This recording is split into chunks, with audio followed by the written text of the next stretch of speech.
Hi, this is Misha. And this is Jay. And it's time for our September question and answer.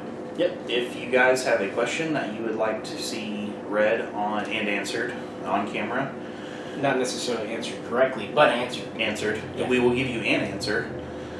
You can post in our Patreon thread where we post up for our Q&A, and we do that for basically any $1 and up patrons. So it is a pretty low barrier of entry if you have a question you would like to see on one of these Q&As. Do the correct answers come in at $5 or $10? That's the correct answers are on a super secret special Patreon. Yeah, exactly. We'll do our best to answer them as correctly as we know how to. So, you ready to get started? Let's go. Alrighty. Clark asks, any thoughts on the FN-PS90 or P90, FN-Five-Seven, or 5.7 by 28mm in general? What about the Masterpiece Arms NPA-57? Just joking on that last one. He's just joking on that last one. Also, our microphone died today, so you're getting lots of room tone. Enjoy that. Yeah, not so much microphone died as we didn't find any more AA batteries for it, and I found about 100 AAAs and no doubles, so that's on me. Okay, the P90. Actually, I had a chance long before the PS came out. I think it was 03, maybe 04, to handle and even do a little bit of shooting with the real P90. That was at a local place that's no longer, well, they're in business, but they no longer do select fire. But, so I thought that was really cool. Of course, it had the short barrel, it had the kind of early style optic and everything. So I thought that was neat. So when the PS90 came out, they told me that day that they would do a semi-auto. So they had known about the semi-auto coming for a couple of years beforehand. As soon as they came out, I had one ordered over at Bill's and paid it off and picked it up, and I think that was 06. So that was one of the Gen 1s, or maybe Gen 2s, because the difference is in the trigger packs. But it had the kind of polymer housed optic with the white circle. I would say the guns are extremely well built for being polymer, very tight. Bullpup trigger, but I honestly think a little better than the FS 2000, maybe a little bit. Yeah. Mags are really neat. Reliability is tops. With factory ammo, we have had a little bit of issue with some of the American Eagle, yep. In different ones. And so over the years, I've had 3 different PS90s. It's one of those guns that I seem to habitually buy and then sell. Yeah, I actually had a PS90 myself for a while, and loved it. Actually, the only thing that kept me from keeping it was the fact that for what I had in it, I just couldn't justify keeping it. Plus, on top of that, oddball caliber, ammo is generally kind of expensive. When you compare it to rifle ammo, it's not that bad. No. But when you compare it to pistol ammo, especially 9mm and so forth, it's expensive. And the thing is, the ammo, the cartridge 5.7 is both the best and the worst thing about the P and the PS90, because on the one hand, it's an innovative round, and that carbine, that bullpup, was designed around it, so it works great. Right. It's perfect for it. It's relatively innovative. It certainly was by the standards of the late 80s, early 90s. And if you get the LE ammo, which isn't illegal, although it is kind of restricted in a manufacturing sense, it really is quite unique. But most of the civilian ammo is basically just 22 Magnum, 22 Hornet. If you take the PS90 and you were to rechamber it for 9mm, let's say, it would require a radical redesign, because again, the gun was designed around that card, and then you would kind of lose its uniqueness. And the gun is not really a locked breech, so you couldn't make it for 223 or something like that. So you're kind of stuck with a pistol caliber, and there's really nothing equivalent except for maybe like a 22 centerfire Magnum of some stripe. So in that case, I don't know. So neat, but they've been out for well over a decade, and they've, I don't want to say stagnated, but they've found their niche, and that's really about it. Right. I don't have any hands-on experience other than handling one that came through the shop. We didn't test fire it. I don't know if you've shot one or not. The 5.7 itself, the pistol. Yeah. I do. Someone I know actually has one. I haven't been able to shoot it yet. That enjoys it. very high velocity out of a pistol round, so I can definitely see the arguments for it. But again, for me, the barrier to entry on that is just the price point. It's funny because the carbines came down in price, but the pistols went up to the point that the PS90s were cheaper than the 5.7 pistols, and that's just, I would say what really gave the 5.7 pistol an advantage was its high capacity. Mm-hmm. But nowadays, finding a 20 round or whatever gun is not that big of a deal. But back when it came out, it was pretty interesting. Yeah, so we respect the cartridge. I think we respect both the designs of both guns, 5.7 and the PS90, or P90. But again, neither of us actually have one. So, you know, if you want one and understand the drawbacks of having something like a moon caliber, then, you know, they're kind of cool. And the ergonomics on the PS90, it's kind of a love it or hate it thing. Sure. It fits me okay, but some people really, it's a different grip. Yeah, actually the same person I know that has a 5.7 also has a PS90, or had a PS90, and just did not fit him at all. He's a larger frame guy. Fit me pretty well. I'm average build, but with the longer barrel, I think going the SBR route's the way to go on those. Definitely. And that would make it a lot cooler as a PDW, but again, there's so many of those in 9mm that I couldn't justify keeping it. However, I will say this. There is one great reason. If you are being attacked by Gua'uld or Jaffa, dynamite. Great.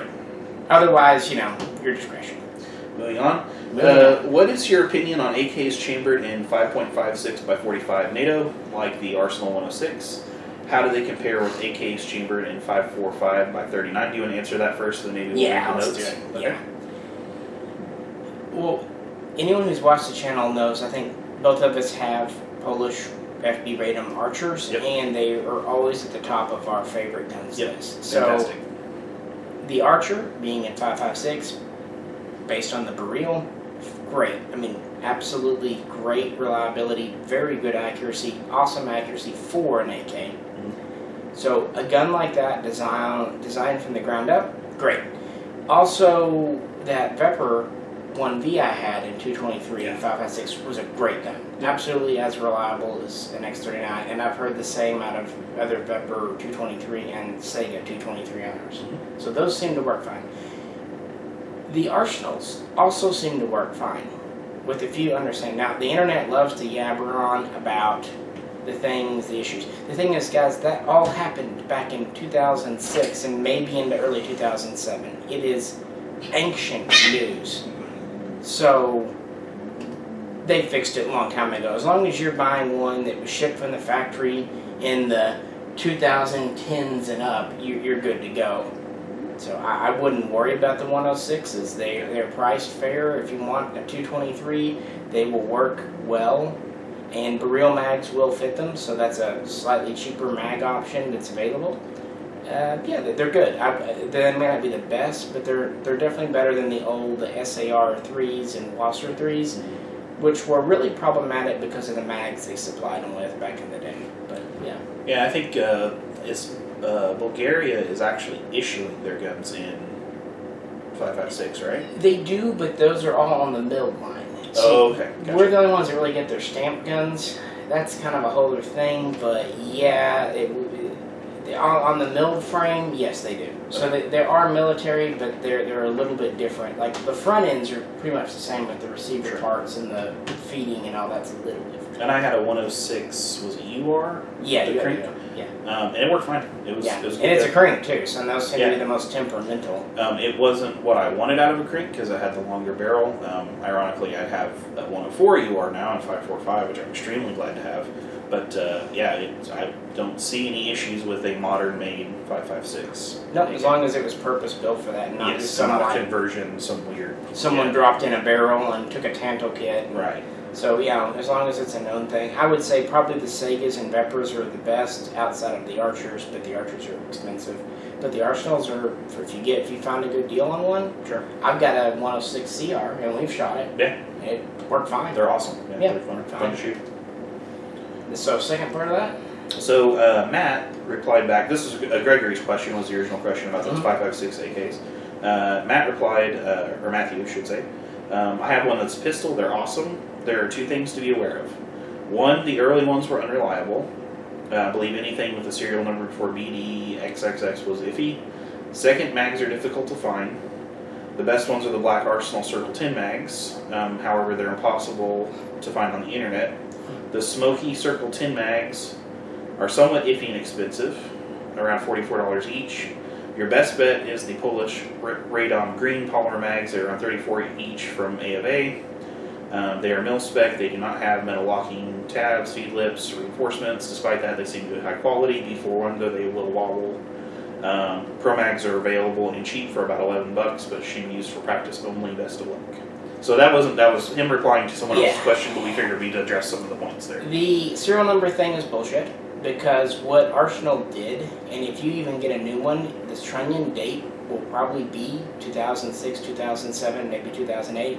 They imported multiple thousands of those back then, and they're still kind of converting the last ones. When they brought them in, they did not have bullet guides, feed ramps. Gotcha. So the early ones they pulled and converted, they put the incorrect geometry feed ramp, and I forget now if they used a 545 or if they just didn't have the right. So that's part of the ability to get around the 89 and 98 editions for high cap mags and all things. So they install a bullet guide. So the early ones had the wrong bullet guide, but they corrected this years ago. So you really can't go by serial on the gun. The best thing is to see when it's shipped from Arsenal. That will tell you when it was converted, and you can physically look at the bullet guide and see if it's the deeper, better one. So that was the main issue. Mags. Yeah, mags are difficult to find. Black mags, I would agree, are the best. They were the early ones. The early generation Smokies, made about, again, 2006, 2007, had issues with spider web cracking. Now, let's be honest, it was a cosmetic flaw. They still worked, at least short term, but Arsenal redesigned the profile, they redesigned the chemistry of the polymer, and since at least 2009-ish, they've been fine. I still think the blacks are a little better, but the smokes are much better than the first gens. And let's just be honest, even the first gen clear Baril mags had spider web cracking issues. That was just something when AK manufacturers were trying to do translucent polymer that they had to work out. So any of the newer mags should be fine. And Arsenal, to their credit, offered a free replacement. If you had the older smokes, you could mail them in and they'd mail you back Gen 2 smokes. And then the Polish Radom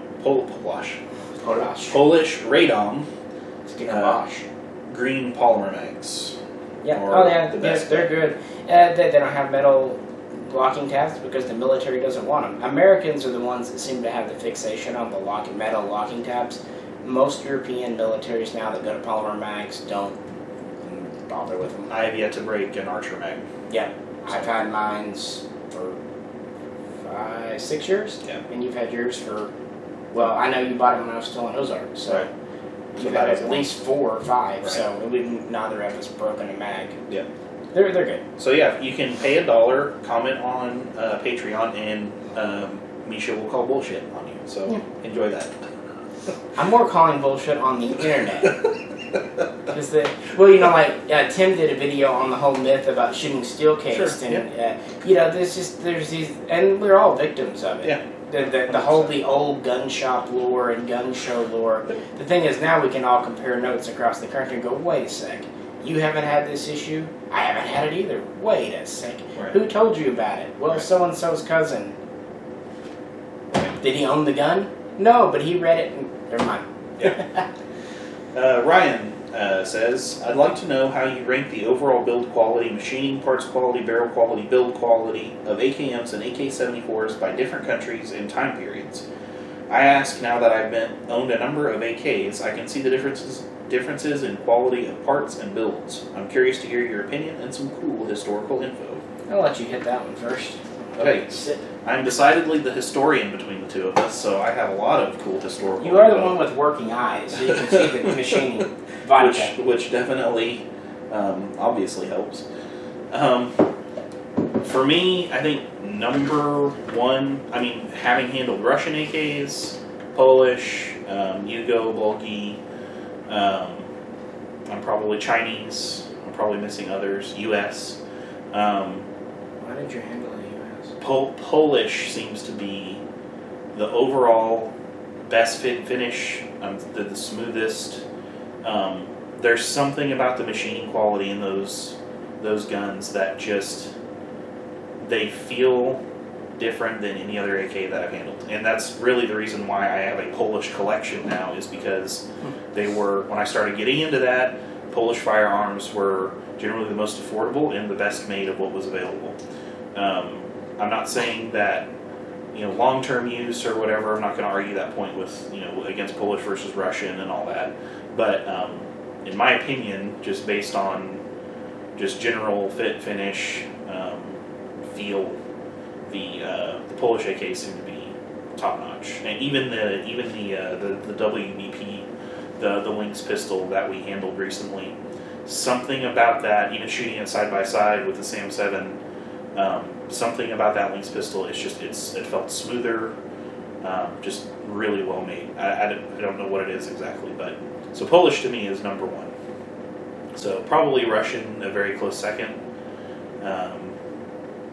Romanian. The Romanian has it's probably, you can't argue its fit and finish. You can't argue its machining. I think Yugo probably beats that out just a little bit. Serbian beats that out a little bit. The Chinese, I would say, are actually kind of lower on the list. We got a Chinese on the table. Which they can be pretty guns with the bluing, but that means there's also some durability and things of that to consider. But that's just kind of my general opinion of them, I guess, is I'd say probably Polish first, then Russian, and probably the Serbians, of what we've been able to get a hold of. Yeah, there are some that just aren't here. Probably Chinese and then Romanian, I think. I would generally agree that I think the Polish had the best fit and finish. I think I'll start by saying that early on, the people, as time went on, more and more factors would make AKs. Early on in Russia, the bluing and the machining was fantastic because they weren't using really hardly any stamped parts, any cast parts. It was mostly all forged, machined, milled parts, and the bluing could be really pretty. And Poland picked up on that, as did East Germany. Even Romania did to a little bit. There are some pretty nice early blued Romanians, but they still don't match Polish because it's the finishing, how they polish the metal before bluing. So the earlier guns are generally speaking going to be nicer. In the 70s, pretty much everyone started using some cast parts where they could, and finishes would switch from blued to paint over park, just park, various things like that. Everyone has to have economy. They needed to make more guns faster, cheaper. So you're going to see that kind of downgrade. So, but the Polish guns do seem to have maintained, going all the way through from the original WZ-60 to the Tanto to the Beryl. Very nice quality. I'd put them in top tier.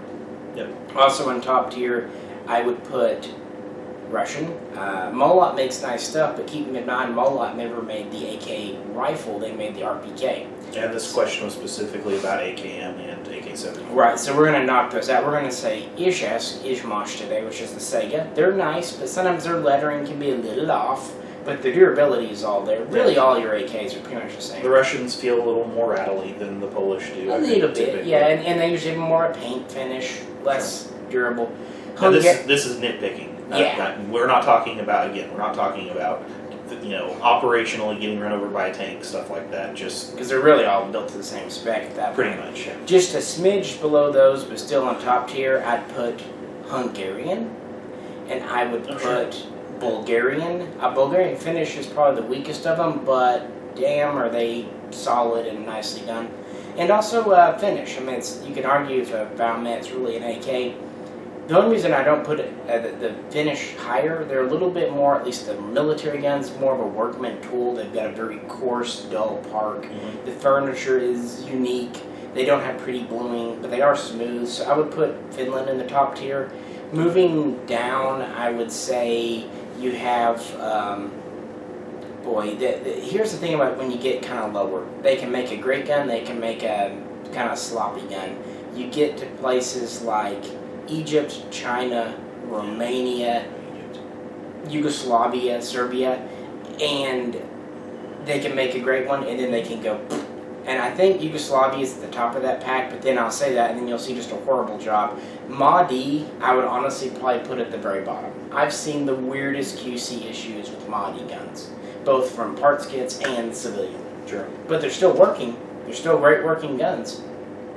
But, yeah, I'd have to say MADIs I've seen the most issues with. Yeah, I think Bulgarian would be a number 3 for me. I think I left them out of my list. No, you said Bogey. Did I say Bogey? Okay, yeah, they're. I've got a bunch of arsenals. At least from the civilian standpoint, and you gotta give them credit similar because to they're the the only SJs. ones really doing milled receivers still. Yeah, Everyone sure, else yeah. has pretty much dropped the milled, so that's got to be something right there. Right. So yeah, I mean, it's totally opinions, and again, Yep. it's every gun. I've seen some beautiful Romanians. I've seen some look like they fell off the back of a truck. Yep. Yeah, my experience and Romanian to me, like if you're like I need to buy an AK today, what AK should I buy? As far as availability, price point, and general quality, it's probably going to be like Wasser's probably going to be your best bet because of the availability. The Yugo stuff has fallen off, or the Serbian stuff has fallen off.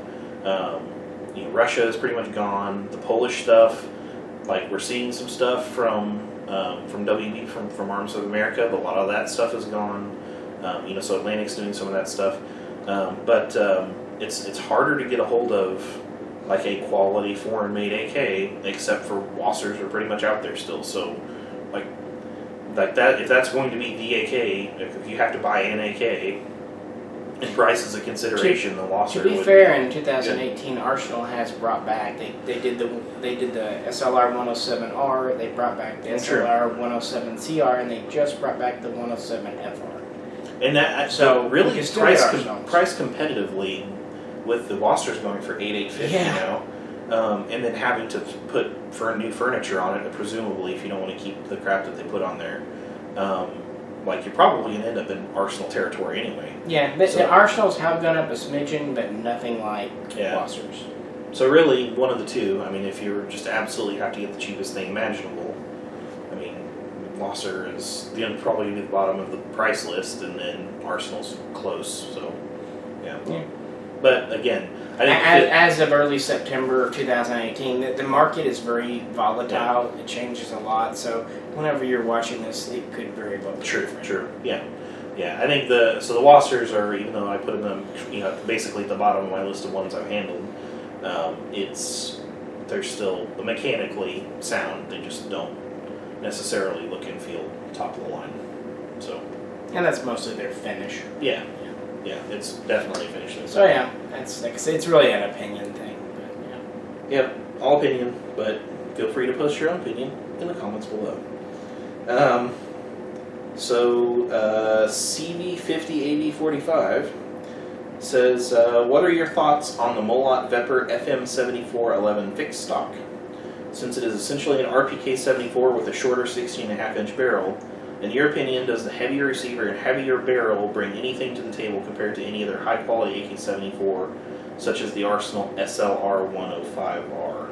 The 105 is that a fixed stock? Okay, that's fixed It's stock. just like the 104, but fixed. Gotcha. And with the not really. No. The Arsenals in equality are going to be as reliable. Yep.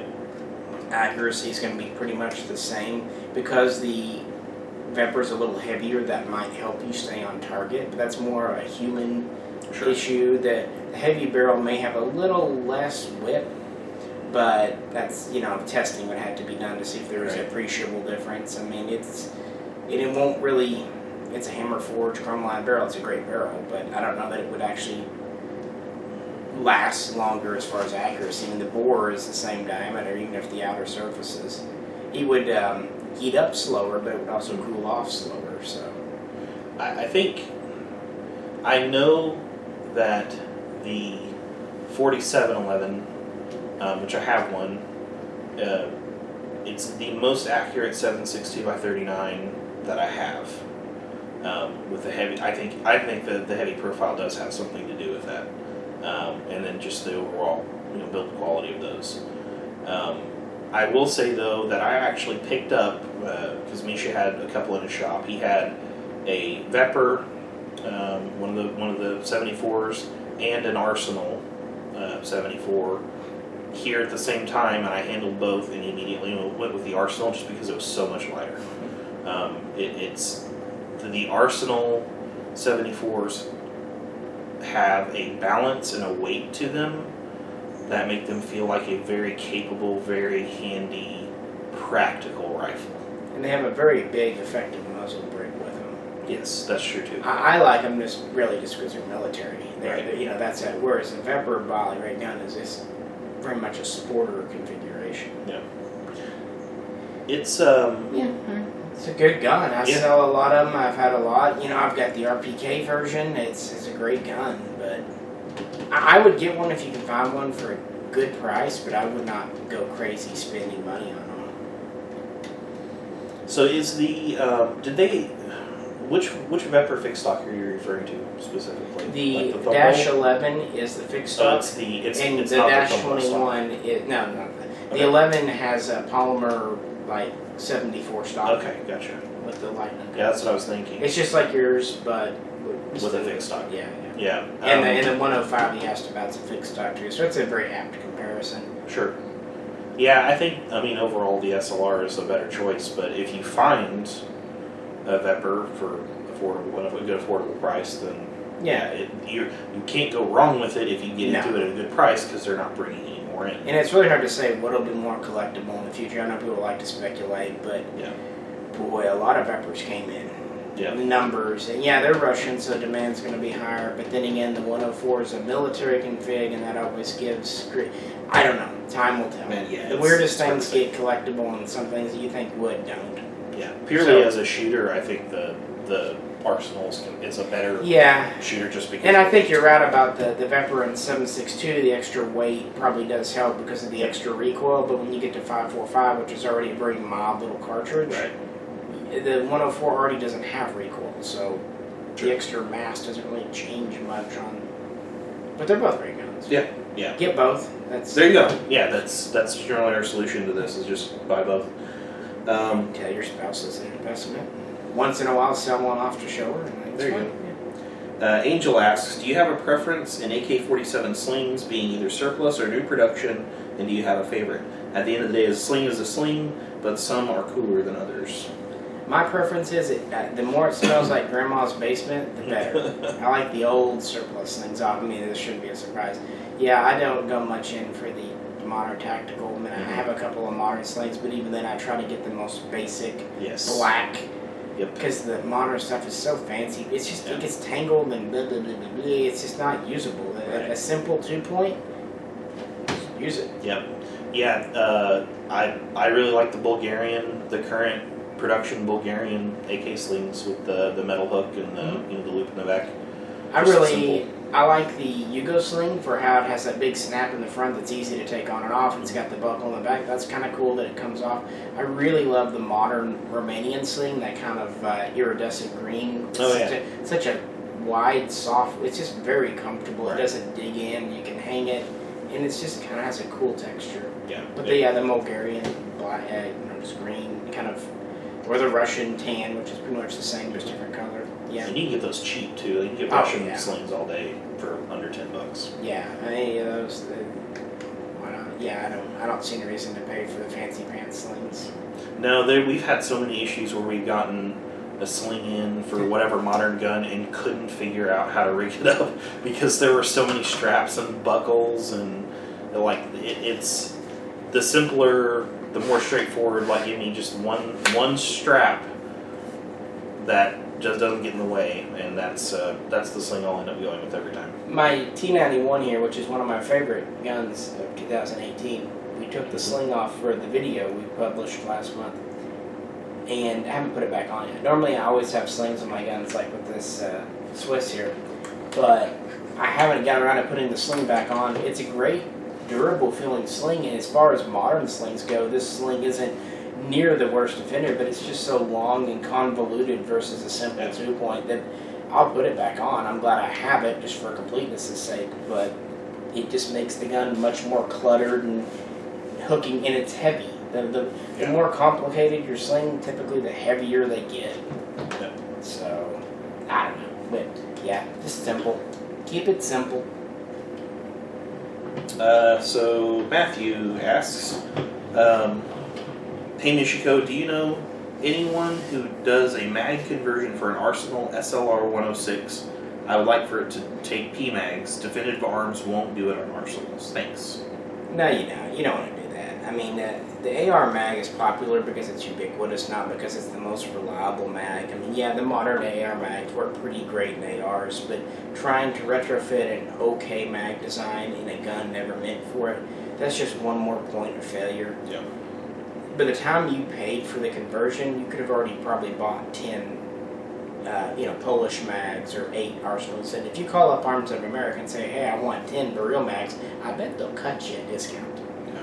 So I would just look for the right tool for the right job. I wouldn't mess with it. You wouldn't get the bolt hold open, and you wouldn't get the AR style mag release. You'd still have to mess with the paddle probably or something. So the only one I've really had experience with are those Century M90 NPs that have those AR magwell adapters that are plastic. So I wasn't a fan. It just didn't go with the AK. Yeah. So I just wouldn't. We're traditionalists for sure whenever it comes to AK magwells, unless basically the thing has come from a factory with the magwell in it, like the Vepr 12 or whatever it happens to be. Yeah. We tend to shy away from those types of add-ons. It's just the conversions usually end up costing Right. so much, and then you do the math, you're like, wait, I could have just... Yeah. Practice a bunch with the AK magwell. Get used to popping them in and out. They're pretty simple, but they're also, that simplicity really helps them be reliable. Joshua, good name, asks, do you see a future for the 9x39 cartridge in the U.S.? I don't really see a precedent for it. No, I really don't, because right now 5.45 is at best struggling, and there's almost every AK-based form on the internet has multiple threads about it. It's the we even did a video. If 5.45, which has quite a large following in the U.S., there's several 100,000 guns, lots of surplus ammo. If that's having problems introducing a new cartridge, even in America, even if an American company makes a new cartridge, is very hard. Introducing a new cartridge made in a foreign country is even harder. Introducing a new cartridge made in a foreign country that's currently under a heavy scrutiny and quite a bit of sanctions from our government is almost impossible. I know Wolf's importing a little bit of the ammo, but to be fair, importers bring over a little bit of lots of obscure ammo. Yeah. I just don't see where it's at. I think people who would go for that would just buy a 300 Blackout and have done with. Yeah, I think it's a cool thing. As being into these com block guns and stuff that we're into, it's neat, and wish that there was some type of viability or market for it. But I think that's really who it's going to appeal to is people who are into the com block caliber. Personally, now I haven't done a lot of research on all of the ballistics and velocities and all that fun stuff, and honestly that doesn't matter that much to me anyway, because I shoot generally like very common calibers. But I can't see it being a broad appeal as far as the mass market U.S. consumer goes. It's going to be a very niche enthusiast type caliber. And to be fair, it's quite niche in Russia too. It's true. It's there, but it's not a widespread. Well, and the firearm that it's known for, I believe, is the VSS Venturez, and I don't see that as. I mean, it's not like we're ever going to get that gun. So I've heard of Wolf potentially making an AR and chamber in that caliber, but I'm not sure how much cross interest there is. AR owners that also want a 9x39. It seems like if you want 9x39, you want it in an AR, really? I mean, if you do, cool. That's awesome. Yeah. But I don't know. I wish it was. I wish it was something that would be the next big thing. But I don't think it will. No. Clark Could you provide a breakdown of the nomenclature used by Arsenal for the guns they've imported? SGL, SLR, SAM, 104, 105, 106, 107, FR, UR, etc., all kind of run together with their seemingly arbitrary nomenclature. I needed that for that one. Yeah. This one's all you, my friend. Well, we have a couple of Arsenal history videos, so if you really want to get the nuts and bolts, you're going to have to check those out. Okay, how to do this? Let's start with the simple one. Okay, typically your SLRs are going to be stamped receiver guns. Okay. Now there were some early ones that were milled. For example, the SLR 95, the SLR 101. Those were milled. But you get into the SLR 106, 107, 104, 105, all stamped. So if you see an SLR, it's a stamped most times. 106 equals 556, that's easy. 107 equals 76239. 104 and 105 both equal 5.45 by 39. The main difference is 105s came out around 2004, 2005. The 104s came out around 2013. 104s are folders, all of them. 105s are fixed stocks. Let's see, what else? Okay, SGL, SLR, SA. Yeah, the R's will be rail, and typically if it's just like 107R or 105R, it's just a fixed stock rail. FR would be a folder rail. F without the R means no rail, but a folder. CR, and I never have seen a C. I know in theory they were going to make them, but I don't think they ever did. C would be an AK-102, kind of a carbine. It had a full-length gas system, but it had a combination front-sight gas block, and it's the kind that you can SBR down to a 12-inch barrel. UR would be the crank, so you get that crank gas system and all the crank features. U's were offered in the pistols, and they obviously didn't have rails. So that means like AKS, like the AKS-74U? Yeah. I think where that U comes from? I would imagine so, and C is probably carbine for that.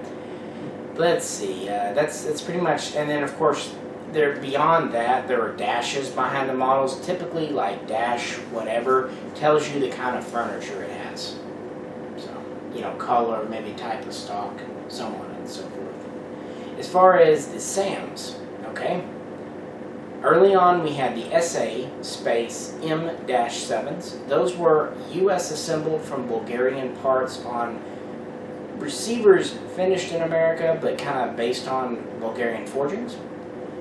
More recently, we've had this SAM-7 all together. That would be imports. Like we have the SAM-7R, SAM-7SF, SAM-7UF, and SAM-7K pistol. Those are all imports. There was also the SAM SA-M-5, which was a 5.56 milled, but those are long out of production, and those were assembled in the U.S. like the earlier ones. As far as getting into the other ones, the SGLs, those are all Russian imports. So the ones I've all talked about so far have been Bulgarian. SGLs are Russian. They started with the SGL-10, which was a partially converted Sega. Then we had the SGL-20, which was a mostly converted. Then we had the SGL-21, which the only real difference was that they added a bayonet lug, an accessory lug. It already had the bayonet lug. And also they went from using a Bulgarian front sight to a Russian. And then we go from there to all the dashes, folding and all that, yada yada. They have done several other variants. The 31s would be the 5.45s, the 21s would be the 7.62s. Funnily enough, when the SGL came out, California, if you know today, has the SLR banned. They tried to ban the SGL, but thanks to a typo, they banned the SLG. So, a gun that's never been made, the SLG is banned in California.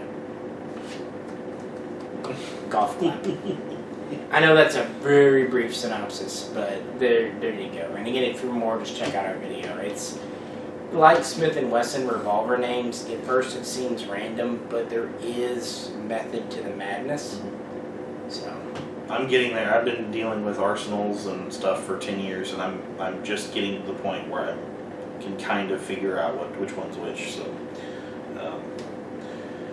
let's see. Darren says, Do you use a specific gunsmith for AK type things? I live close to Arkansas, border in Oklahoma. I have a couple 5.5mm Russian military trunnions and stocks that I'd like to have installed on some unconverted Saigas.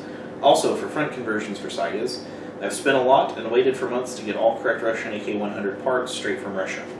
I have everything for 2 complete conversions minus the skill to convert them, especially the folding trunnion and front end. 2 Rivers in Oklahoma City, who I'm currently considering. Thanks. And then Ryan suggested checking out Legion. Yeah, and Legion, I assume it means Legion USA because Legion is Russia. Legion USA doesn't really do custom builds. I mean, they do their own builds, but I don't think you can send a kit to them and they'll build it for you. No, I really don't. I think he's asked before, and I just the one guy. The thing about what he's asking for is you have to cut and reprofile the back of the receiver, Right, as well as cut out notches for several pieces, the front latch and the rear. You need someone who really knows the dimensions by heart and has the correct jigs. For more basic work, yeah, I know a local guy that can do, like he put on the gas block on this T91 for me, so stuff like that, pinning barrel hardware on, great. Riveting a bullet guide, great. But you're talking about cutting and reprofiling a receiver. No, you really need someone who knows the AK, and that's getting pretty special. I really haven't looked into it though because I don't really do AK projects that involved. Usually, if it's something like that, I'll just try to buy the factory gun like the SGL 3194. Because at that point, it gets so expensive. Right. Well, we were talking about this before. I think you said 2 Rivers probably would be. Yeah, I mean, you've got Firing Line. I'm not sure what they're up to today. And then there's 2 Rivers. You can always ask them. I don't know how much they do. I know 2 Rivers does work, but I don't know how much they do with like the 74M pattern. They tend to do more of the classic blued and wood guns, but they might. Yep. I guess it just really depends what he's trying to do. I mean, if he's wanting to use like a Sega receiver, you want to use that. Otherwise, if he's just wanting to use a US receiver, I just advise ordering a receiver already made for the folder. Sure. Use that. That makes sense. Childers and Nodak and all that have them. So I'm really not up on the whole gunsmithing thing. Usually I buy factory guns and I'll do some minor work and adjustment, but I don't go full bore clone builds because they get too pricey. Right. That was the last question. Alrighty. Yeah. We also, one other thing to add, in case you missed it on the previous announcement, is we put another thread up for $5 and up patrons and a list of videos that we have, for the most part, have not yet worked on or uploaded. And basically asked for you guys to go out and vote on which video, basically rank which videos you'd like to see next. So we'll be filtering those in the uploads over the coming weeks. If you are interested in participating in that, go check that thread out. Again, that's for $5 and up patrons. And again, if you have a question that you'd like to have read out and answered to, again, the best of our knowledge with probably a bunch of false opinions mixed in, or if you would just like for us to insult you, you're welcome to spend $1 on Patreon and submit that question in our question threads. So we do them about every other month. On top of that, we do a gun garbage giveaway once a month for $5 and up patrons, and then our $10 and up folks also get some exclusive stuff through the Ozark Barrel And store. as we said in the last video, we're getting a little closer now, but we're still tinkering with the format, and we just started this really in February, Yep. so kind of seeing people want, don't want, what Sure. works. And if you are not interested in becoming a patron, that's cool. Just please keep watching the videos and doing the like and subscribe thing. Yeah, And, recommend. We appreciate it whenever people pass the channel along more Sure. than anything. Just telling a friend, posting it on their Facebook wall. I don't do Facebook. I don't think you really do either. Nope. So Nope, We're we just kind of have word of mouth. YouTube, and we've got YouTube and Patreon. That's it. That's the only things we really do do I have time for for the it? channel. No, yeah, pretty much. So, so yeah, we have our patrons so far have bought us a couple cases of ammo. We've been able to get some necessary computer upgrades. We were starting to run out. We got mics, which we don't have batteries for today. Which we have. So we were able to get the mics. Yeah, we got the mics, but not batteries. So. So, like, there's been some very necessary upgrades that our patrons have actually been directly paid for, and we really appreciate that. So we're thinking maybe about going to a true professional camera next year, at the end of this year, next year, and maybe a mic upgrade, maybe 2 mics, so you don't get this lovely room tone that we've got. Yeah, it's the fridge. Yep, it's the fridge. Sorry, we have to keep food cold, or people get food poisoning and die. Yeah. So, all right, that's all we've got today, guys. Yeah, appreciate it. Yeah, next time we'll post. I know this time we didn't give a lot of forenotice about this, but still people responded quickly, so we'll try to give a little extra time to get questions in, and just post it and comment, and we'll go from there. And yeah, I know the gun world's kind of been quiet lately. There hasn't been a lot of new releases. It's just kind of been. That's why we haven't done a lot of review or new video. There just hasn't been much to chat about. Yeah, we've got plenty of content coming up. It's just we haven't really been able to get out to the range. It's been really hot. When it hasn't been hot, it's been raining. So it's been just kind of a weird down summer. But hopefully in the coming weeks we'll be able to get out to the range a little bit more and get we've got stuff planned with the Brownells AR-10 that we did a preview with the Wasser underfolder from Atlantic. Yep. We're doing what we can, but there's just not anything earth-shatteringly new. Sure. But we'll do our best. And we have plenty of old, boring historical videos too. So. Lots of those. Yeah. Gigs and gigs and gigs of those. Terabytes of those. Yeah. Kind of went through the collection and revamped it over the last year and pulled them out and talked about it. And we're doing this new series called Versus, which is old guns, but kind of looking at it from a modern perspective, a little more dynamic, I'd say. So it might be of interest. Yep. And I do try to keep the playlists up to date, so do check those out. We have quite a few, and I do add things to them regularly, keep those up. So if you're interested, for example, in this T91 or the Swiss, click on its playlist and you'll find related videos. Yep. Well, we appreciate all the Patreon support, we appreciate all the views, and we appreciate all the comments you're probably going to put below.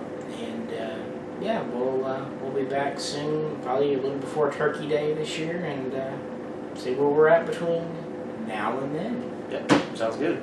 Yeah. This is Jay. We do it every time. Every time it usually gets cut. It's not getting cut, it's staying in this time. There we go. I'm fine. I don't feel like editing. Do you? No. Just leave it in. Whatever. One more time. I'll say this is Jay. You can say this is Misha. Alright, that'll work. Yeah. This is Jay. And this is Misha. We'll catch you next time. See ya. I knew it was going to happen. I know.